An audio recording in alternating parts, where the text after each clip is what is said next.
ఏది అయినా ట్రై చెయ్యి ఆచి చికెన్ మసాలా. ఆచి చికెన్ మసాలా 26 సంవత్సరాల నమ్మకం, లక్షలాది సంతోషకరమైన వివాహాలు. తెలుగు మ్యాట్రిమోనీని డౌన్లోడ్ చేయండి. ప్రతివాడు పవన్ కళ్యాణ్ని దారుణంగా మాట్లాడేవాడు. ఈ వీడియో చూస్తున్న ప్రతి ఒక్కరు కూడా మీ అభిప్రాయం ఏంటి అనేది ఖచ్చితంగా వీడియో మొత్తం చూసిన తర్వాత కామెంట్లో తెలియచేయండి. వివరాల్లోకి వెళ్ళినట్లయితే పవన్ కళ్యాణ్ అనే వ్యక్తి ఇప్పుడు డిప్యూటీ సీఎం అయినందుకు కాను, సరే వైసీపీ వాళ్ళు దానిపైన మాట్లాడతారు అంటే ఓకే, రాజకీయ ప్రత్యర్థి కాబట్టి మాట్లాడుకోవచ్చు. కానీ అసలు ఎవరెవరో వాళ్ళ పేర్లేంటో ఎవరికి తెలియదు, సమయం సందర్భం ఏమీ ఉండదు. కానీ పవన్ కళ్యాణ్ గురించి మాత్రం మాట్లాడతారు. వీళ్ళకి కనీసం కొద్దిగా సంస్కారం, విజ్ఞత, తల్లిదండ్రులు మనకి ఏమి నేర్పారు అన్న జ్ఞానం కూడా ఉండదేమో. ఆ పెట్టే కాన్సన్ట్రేషన్ ఏదో వాళ్ళ కెరీర్ పైన, వాళ్ళ కుటుంబం గురించి ఆలోచించుకుంటే బహుశా బాగుపడతారేమో. అలా కాకుండా ప్రతివాడు పవన్ కళ్యాణ్ గురించి మాట్లాడి ఏదో ఫేమస్ అయిపోదాం అనుకుంటే ఫేమస్ కాదు అయ్యేది. ఏమవుతారు? ఫూల్స్ అవుతారు. దానికి మీరు గతంలో కొంతమంది ఉన్నారు, పేర్లు ఎందుకు కానీ అలా మాట్లాడి చివరికి వాళ్ళు ఏమైపోయారు అని అంటే మీకు గుర్తుంటే కామెంట్లో తెలియచేయండి. ఒక వ్యక్తి ఉండేవాడు, పాపం లేడండి ఇప్పుడు. సో మాట్లాడితే పవన్ కళ్యాణ్ గురించి మాట్లాడేవాడు. అట్లా ఇంకా కొంతమంది, ఇంకో మహిళ కూడా ఉండే, ఆమె కూడా అలా ఎలా మాట్లాడింది. ఇప్పుడు తమిళనాడులో ఎక్కడో ఉంది, ఆమె పేరు కూడా నేను చెప్పదలుచుకోలే. ఇక ఇప్పుడు తాజాగా ఏంటి అంటే ఒక 4-5 రోజుల క్రితం ఒక అతని పేరేంటి, అనుదీప్ కటికాల ఏదో ఉంది. అతను అసలు ఏంటో ఏం మాట్లాడుతున్నాడో, అక్కడ ఏం కార్యక్రమం జరుగుతుందో తెలియదు. కానీ ఎవరు, నాగబాబు గారి కూతురు అయినటువంటి నిహారిక ఆవిడని, అలాగే పవన్ కళ్యాణ్, వీరిద్దరిని వాళ్ళ యొక్క వ్యక్తిగత కుటుంబ సంబంధించిన వ్యవహారాలు, అది ఇప్పుడు వివాహం అన్న తర్వాత కొంతమందికి సఖ్యత ఉంటుంది, కొంతమందికి కొన్ని పరిస్థితుల రీత్యా విడిపోవాల్సి వస్తుంది. అంత మాత్రాన ఆ అంశాలని ఏదో తీసుకొచ్చేసి తెరపైకి మాట్లాడుతున్నారు అంటే దాని వాళ్ళకి ఎంత సంస్కారం ఉంది అని చెప్పేసి అర్థం చేసుకోవచ్చు. ఆ తర్వాత నాలుగు ఖర్చుకొని క్షమాపణలు చెబితే సరిపోతుందా? ప్రతి ఓడు మాట్లాడటం, తర్వాత క్షమాపణలు చెప్పడం. ఇక ఆ తర్వాత ఇంకో వ్యక్తి ఉన్నాడు, అతను ఎవరు, అంబర్పేట శ్రీనివాస్ యాదవ్ ఎవరు అతను అసలు అతనికి ఏమి సంబంధం?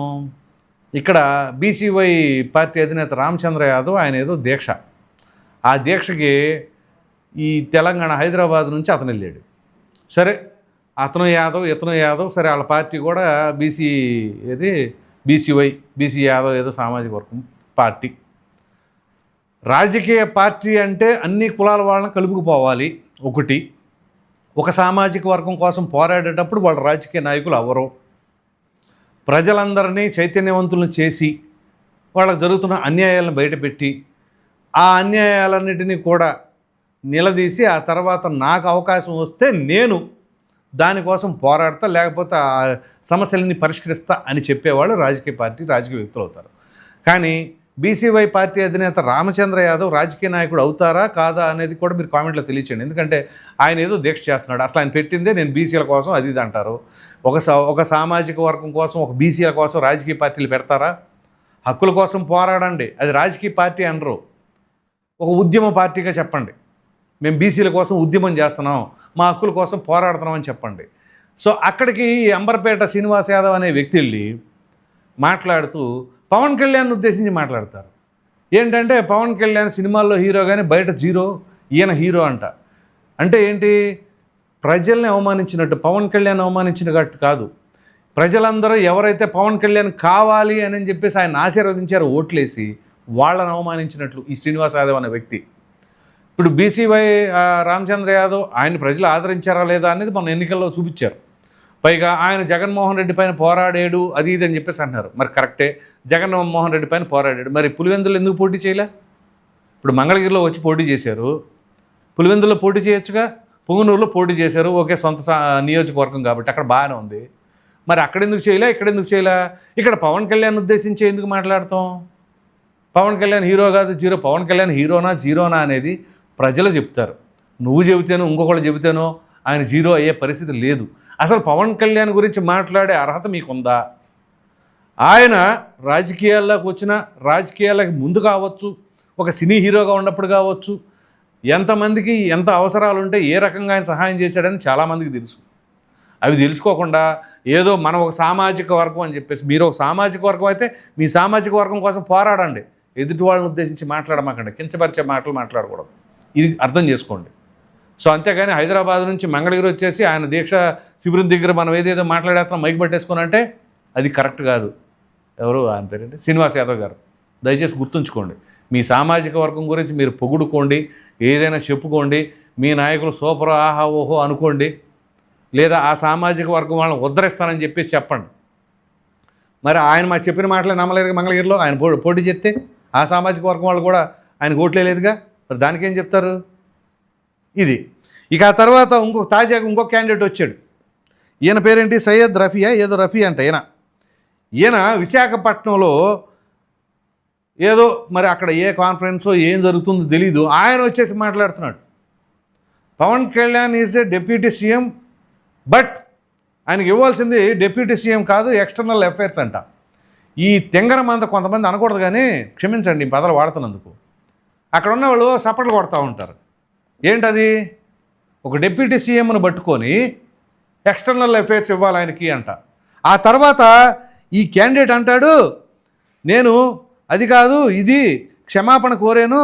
ఒక్క నిమిషం ఉండండి, వినిపిస్తా మనోడు ఏం మాట్లాడాడు. Pawan Kalyan has been named as the Deputy Chief Minister. I feel that Pawan Kalyan should be the Minister of External Affairs. అసలు నువ్వెవడురా, అసలు నీకేం సంబంధం? ఐ ఫీల్ దట్ అంటే ఏం ఫీల్ అవుతావు?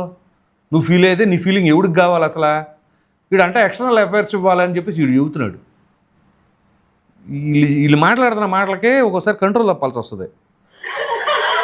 అదిగో ఇది ఈ ఎకలెకలో పక్కలాకలో ఈ ఎక్కలందరూ అక్కడ చేరి ఎకలెకలో పక్కపక్కలో. ఇప్పుడు ఏమైంది, అక్కడ ఈడేదో పెద్ద అద్భుతమైన కామెంట్ చేసినట్టు వీళ్ళందరూ దానికి అప్లాడ్స్. చివరికి ఏమైంది, ఇప్పుడు కేసు రిజిస్టర్ అయింది. మచిలీపట్నంలోని చిలకలపూడి పోలీస్ స్టేషన్లో కేసు రిజిస్టర్ అయింది. మనోడు ఎత్తుకొచ్చారు. ఎత్తుకొచ్చిన తర్వాత ఏం చేశాడు, ఏం చెప్తాడు చూద్దాం. Because he is the only Indian who made a Russian go down. Go down. నువ్వు కూడా చెయ్యి. పర్సనల్ విషయాలు నేను ఇదేనండి చెప్పాల్సింది. నేను అనవసరంగా పర్సనల్ విషయాలు దూరి ఆయన మనోభావాలు అండ్ వాళ్ళ ఫ్యాన్స్ మనోభావాలు కూడా హర్ట్ చేశాను. నేను అది అందరికి క్షమించమని అడుగుతున్నాను. నేను I'm really sorry about that. And next time నుంచి వాళ్ళ మీద ఎవరి మీద ఎలాంటి పర్సనల్ కమెంట్స్ పాస్ చేయను. నేను వాళ్ళు చెప్పడంతో అంటే నేను చేసిన తప్పని ఒప్పుకుంటున్నాను. నేను ఒప్పుకోక ఏం చేస్తా తప్పని, ఒప్పుకోపోతే ఏం చేస్తారు తెలుసా, అది తప్పు కాదు అని నిలబడు, లేదా దాని మీద. నేను ఎప్పుడు ఇలాంటి విషయాలు ఇలాంటి పర్సనల్ విషయాలు ఎప్పుడు చెప్పాలని నేను మీకు హామీ ఇస్తున్నాను. హామీ ఇస్తున్నాడంట, హామీ. వీడు ఏం మాట్లాడతాడు మీరేమనుకోమండి తప్పుగా, వాడు వీడు అన్నందుకు. సో అంటే వీళ్ళ కుటుంబం గురించి వీళ్ళ ఊరు గురించి పాటుపడడం ముందు, సమాజం గురించి తర్వాత మాట్లాడదాం. సో ఎక్స్టర్నల్ అఫైర్స్ అంటే ఇది ఇలాగ ఉంటుంది. ఇంకా నేను చాలా వరకు చాలా సాఫ్ట్గా మాట్లాడుతున్నా. మీకు అంత బాధ్యత ఉంటే రండి, రాజకీయాల్లోకి రండి, నిలబడండి, పోరాడండి. అంతేగాని ఎక్కడ పడితే అక్కడ మైకులు పెట్టేసుకొని ఇష్టం రీతిగా మాట్లాడారనుకోండి, అప్పుడు ఏమవుతుందంటే ఇలాగ కేసులు రిజిస్టర్ అవుతాయి, లేనిపోయి తలనొప్పులు. మళ్ళీ దానికి ఇంగ్లీష్లో మాట్లాడతారు. ఇంగ్లీష్ మాట్లాడితే గొప్పవాళ్ళు అయిపోరు. మనం ఏం మాట్లాడుతున్నాం అనేది విజ్ఞత కోల్పోకూడదు. వచ్చి నేను ఇప్పుడు బహిరంగ క్షమాపణ చెబుతున్నా అది ఇది అంటే తెలీదా మాట్లాడేటప్పుడు? పొరపాటును మాట్లాడా, చాలామంది మనోభావాలు దెబ్బతిన్నాయంటే వాళ్ళు ఫేమస్ పర్సన్స్. అలాంటి వారికి ప్రోసు కాన్సు అటు ఇటు నెగిటివ్ మాట్లాడే వాళ్ళు ఉంటారు, పాజిటివ్ మాట్లాడే వాళ్ళు ఉంటారు. కానీ ఏ అంశం పైన నెగిటివ్ చేస్తున్నావు? ఇచ్చిన హామీలోనా పరిపాలనలోనా అక్కడ నెగిటివ్ ఉంటే దాన్ని ప్రశ్నించండి, అప్పుడు ఎవరు మాట్లాడరు. కానీ ఈ ఎక్స్టర్నల్ అఫైర్స్ అని ఎక్స్ట్రాలు మాట్లాడారనుకోండి, పవన్ కళ్యాణ్ గారు మామూలుగానే ఆయన సంగతి తెలియదు ఏముంది, ఆయన ఓపెన్ బుక్, అందులో దాచుకున్నది ఏం లేదు, ట్రాన్స్పరెంట్గానే ఉంటారు. సో ఉన్నట్టుగా మాట్లాడతారు. ఆయనకున్న సామాజిక స్పృహ ఎంతమందికి ఉందో చెప్పండి రాజకీయ నాయకుల్లో?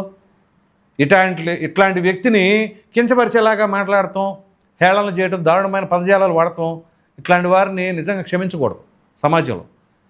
ఆయన ఆ రకంగా సేవ చేయాలనే తపనతో ఉంటే అటువంటి వ్యక్తి గురించి కించపరిచేలాగా మాట్లాడతావా? సో ఇదంతా ఏంటి అంటే చీప్ ట్రిక్స్ అనమాట. ఏదో కొద్దిగా మనం పాపులర్ అవ్వాలనో లేకపోతే ఇంకొకటి ఇంప్రెషన్ కొట్టేయాలనో ఇలాంటివి చేస్తే మాత్రం ఇగో కేసులు ఎలాగ పడితే ఆ తర్వాత కోర్టుల చుట్టూ తిరగాల్సి వస్తుంది.